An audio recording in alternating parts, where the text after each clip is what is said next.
University grant commission यानी UGC के नए समता नियमों promotion of equity in higher education institutions regulations 2026 पर देश भर में घमासान मचा है। ये नियम काफी विवादों में है। सोशल मीडिया पर इन दिनों इस पर जबरदस्त बहस छिड़ी हुई है। जनरल कैटेगरी के छात्र और उनके अभिभावक इन नियमों का भारी विरोध कर रहे हैं। खुद बीजेपी के अंदर इसकी मुखालफत की जा रही है। ये बहस और विरोध उच्च शिक्षण संस्थानों में समानता लाने के नाम पर लागू किए गए नए प्रावधानों को लेकर है। तो इस मुद्दे के हर पहलुओं को समझने की कोशिश करते हैं। मैं आपको और गहराई से और कई उदाहरणों से समझाऊंगा कि ये नियम क्यों इतने कॉम्प्लिकेटेड हैं और कहीं ना कहीं हमारे नीति निर्धारक ग्राउंड रियलिटी को पूरी तरह समझ पाने में चूक कर रहे हैं। इंडिया अब बदल चुका है। कास्ट की लाइनें धुंधली हो गई हैं, खासकर अर्बन और मिडिल क्लास में। फैक्ट्स, फिगर्स और एग्जाम्पल्स के साथ समझाते हैं। आप भी इस बहस में जुड़िए और अपनी राय दीजिए।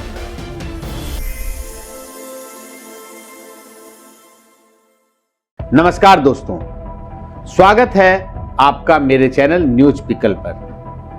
अगर वीडियो अच्छा लगे तो लाइक, कमेंट और सब्सक्राइब जरूर करें। चलिए शुरू करते हैं। यूजीसी ने ये नियम 13 जनवरी 2026 को नोटिफाई किए हैं और ये 2012 के पुराने नियमों की जगह ले रहे हैं।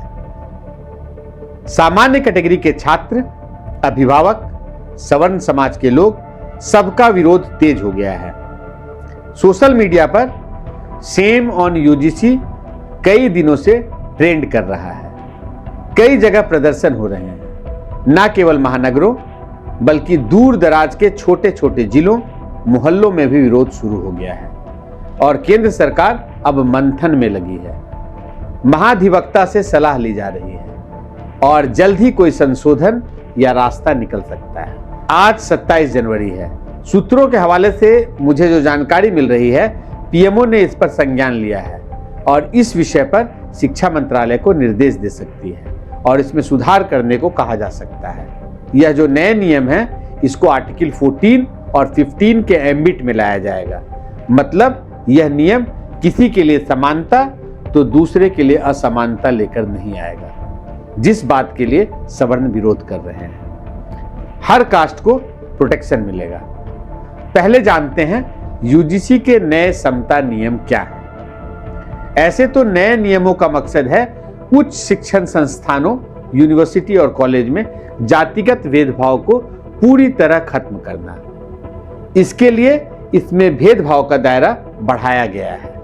2012 के नियमों में सिर्फ SC ST को कवर किया जाता था, लेकिन अब OBC को भी शामिल कर लिया गया है। भेदभाव की परिभाषा ज्यादा सख्त और विस्तृत है।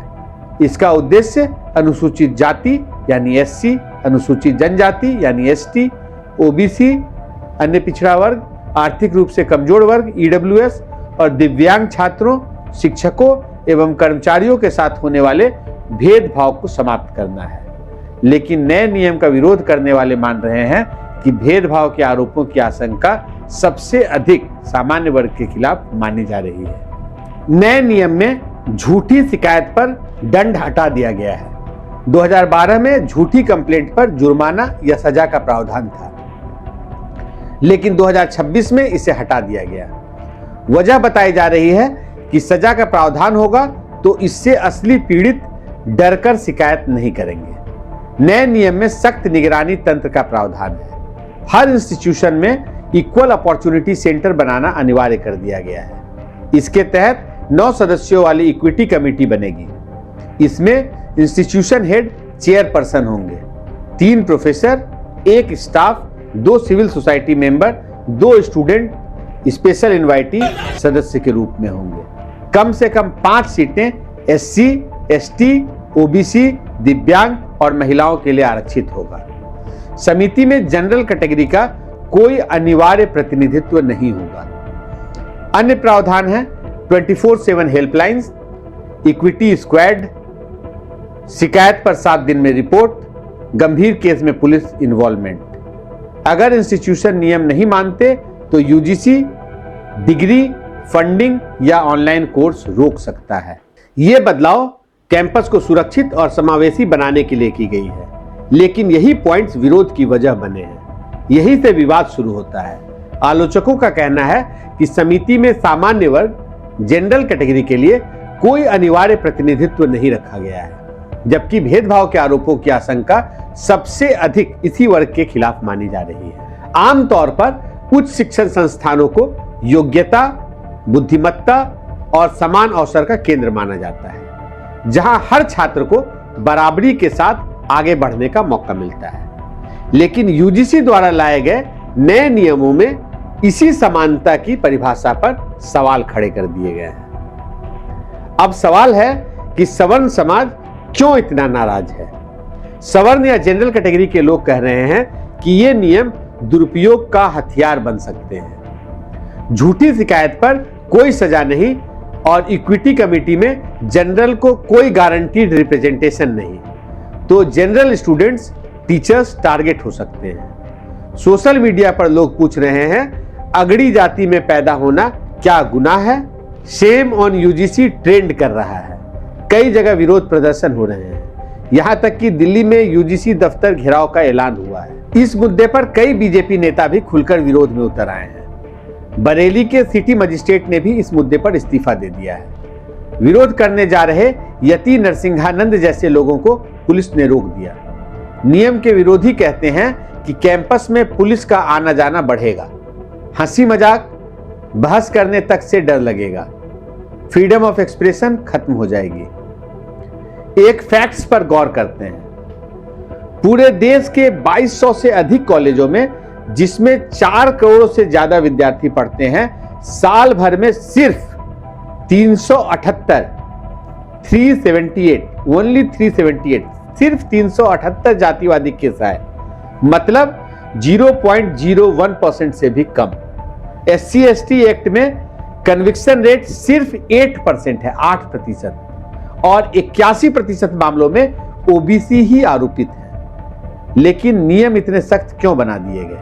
क्या ये ओवरकिल नहीं? दोस्तों, इंडिया वैसा नहीं रहा जैसा हमारे नीति निर्धारक अब भी मान रहे हैं। रिच क्लास के ज्यादा बच्चे अब विदेश पढ़ने जाते हैं।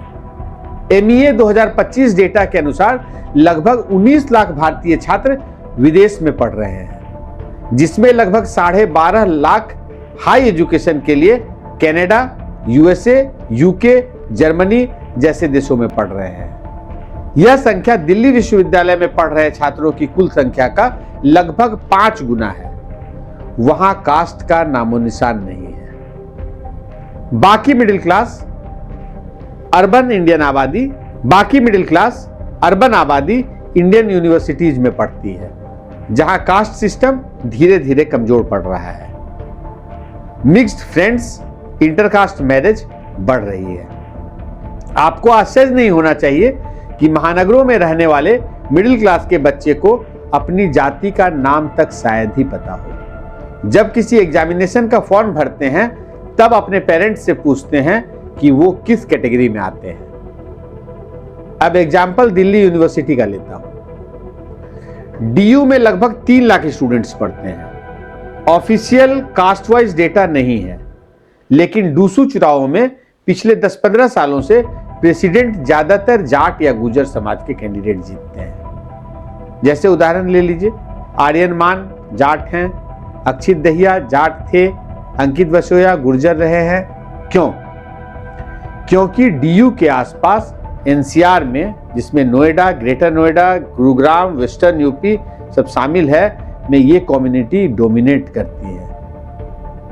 ये ओबीसी हैं, जाट, गुजर, यादव, लेकिन इकोनॉमिकली बहुत स्ट्रांग है। महंगे जमीन की वजह से करोड़पति हैं। रियल एस्टेट, IT से भी कमाई होती है।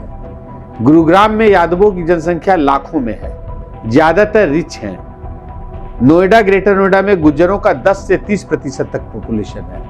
वेस्टर्न यूपी में जाट ओबीसी कैटेगरी में आते हैं, जबकि हरियाणा और पंजाब में वही जाट जनरल कैटेगरी में आते हैं। तो ज्यादातर NCR से आने वाले ओबीसी स्टूडेंट्स DU में लीडरशिप पर पकड़ रखते हैं, जबकि बिहार, ईस्टर्न यूपी से आने वाले जनरल स्टूडेंट्स पर भी उनका दबदबा रहता है। फिर यूजीसी नियम ओबीसी को वंचित मानकर जनरल पर सख्ती क्यों कर रहा है?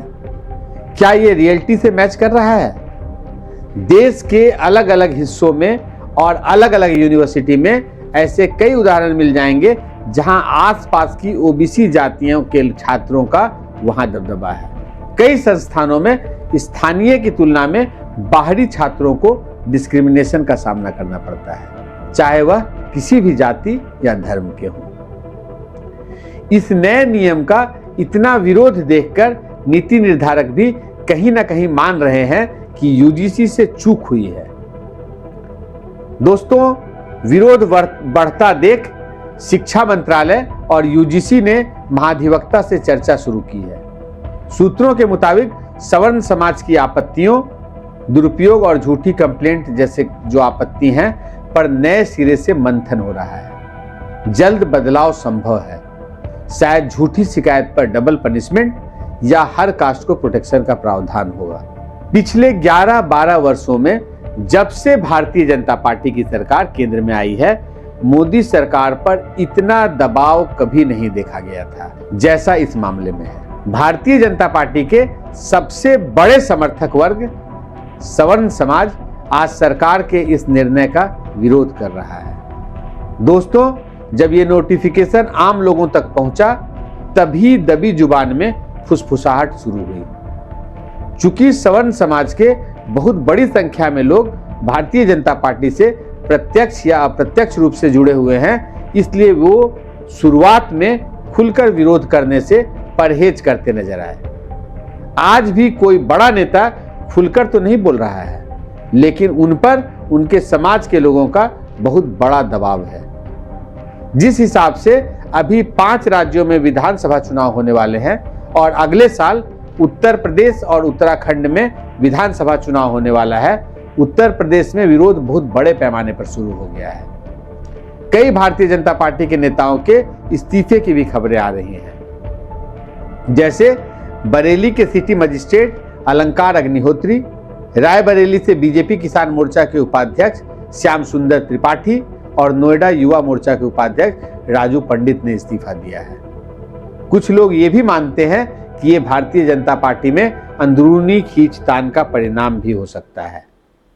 अब देखना दिलचस्प होगा कि भारतीय जनता पार्टी का थिंक टैंक इस स्थिति को कैसे सुलझाता है। हालांकि मोदी सरकार CAA, NRC और किसान बिलों पर भी भारी विरोध झेल चुकी थी, किंतु उस स्थिति से अब की स्थिति बिल्कुल भिन्न है, क्योंकि उस समय भारतीय जनता पार्टी के अपने समर्थक लगातार चट्टान की तरह नरेंद्र मोदी और भारतीय जनता पार्टी के साथ खड़े दिखे थे। लेकिन इस बार भारतीय जनता पार्टी के अंदर ही पुरजोर विरोध शुरू हो गया है। केवल सवर्ण ही नहीं, कई दलित सांसद भी दबी जुबान से इस नए नियम का विरोध कर रहे हैं और वे मानते हैं कि कई उदाहरण मौजूद हैं जब पिछड़े वर्ग के दबंग छात्रों ने दलित छात्रों का उत्पीड़न किया हो। यूजीसी के इस नए नियम के आलोचक कहते हैं कि ये अपर कास्ट को बीजेपी से अलग थलग कर सकता है, खासकर चुनावों के मद्देनजर। आप मेरी ओपिनियन पूछेंगे तो मैं यही कहूंगा, नियम अच्छे इंटेंट से बने और बैलेंस्ड रहें। अगर फॉल्स केस बढ़ेंगे तो कैंपस सुसाइड रेट जो पहले से ही हाई है और बढ़ सकता है। छात्रों के बीच कटुता बढ़ेगी। बैलेंस्ड अप्रोच चाहिए, ना कि एक साइड का फेवर। पुलिस सिर्फ हिंसक केस में आए, झूठी कंप्लेंट पर सजा मिले और सभी कास्ट को इक्वल प्रोटेक्शन मिले। दोस्तों, आप क्या सोचते हैं? क्या ये नियम जरूरी है या दुरुपयोग का खतरा ज्यादा है? कमेंट में बताएं। वीडियो शेयर करें, चैनल को सब्सक्राइब करें।